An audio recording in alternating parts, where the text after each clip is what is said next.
This video is for first-time moms who want a baby registry without clutter, regret, or wasted money. Today is day 5 in my 10 days to a smarter baby registry series. And today we're talking about diapering. What is actually worth getting and what is optional? When it comes to diapering, I think this might be the most minimalistic section of your baby registry. Honestly, we gotta collect the poop and the pee and we gotta get rid of it in a clean and manageable way. Now, I'm gonna talk mostly disposable diapers and that route. So you could do cloth diapers, that's gonna have cloth diapering supplies, and then you could do something called elimination communication, which is basically potty training from birth, okay? These are a little more niche, so I'm not gonna go into too detail, but overall, for disposable diapers, you're gonna want diapers and you're gonna want wipes. And it literally could be that simple.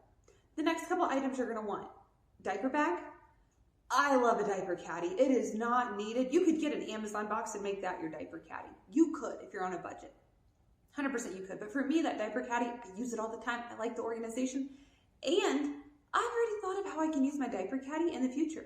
It doesn't like scream baby. It could be a hair care organizer. It could be, I carry it around my house with the books and a water bottle in it. I do think it will live on in our home, so that makes it even more valuable to me. And then another couple small items would be diaper cream. I would only get one type to start off with. Mixing too many creams, you could deal with rashes and making it worse. And then a bum brush. I like a bum brush. I have long natural nails, so for me, that one's a win. It's affordable. That's why it's a win. If it was expensive, wouldn't do it. Does that make sense? Hopefully you're still with me. So when it comes to diapering, like everything else, we want that value. We are factoring in price, frequency, use. But with diapers, disposable wipes and diapers, they're a one-time use and they go away. So for us, it's the value of not having poop all over our house, okay? It's kind of silly to call it like that, but it is what it is. Now, when it comes to diapering, there's some optional items. There's things like a wipe warmer, a changing table. I don't think you need those. I changed my baby on a quilt on the guest bed in their room or on the floor at times as well. I didn't need like a changing pad, whether it was on a dresser or a freestanding table. That was a skip for me.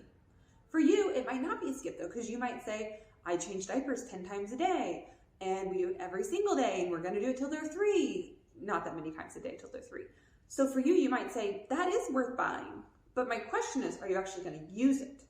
Our value proposition of like duration, frequency, and cost equal whether that product is valuable or not. Yes. But at the end of the day, if you don't actually use it, all that value is lost. So if you have a changing table, but you tend to change them on the floor or on the couch, that changing table is not serving you.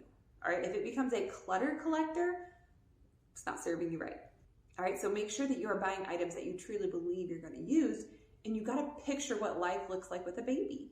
All right, what does it look like for you and your family? When it comes to diapering specifically, this is one where it's nice to put diapers and wipes on the baby registry. I will always say that. Some people don't. I think you should. But you also might have to adjust, okay? You might have skin issues with baby having diaper rash and things like that. So this is one where it's nice to have the items, but you may have to transition at some point. All these things can be very sensitive, or you could get lucky. My babies, they did fine with whatever I threw at them. Hopefully that's how it goes for you as well.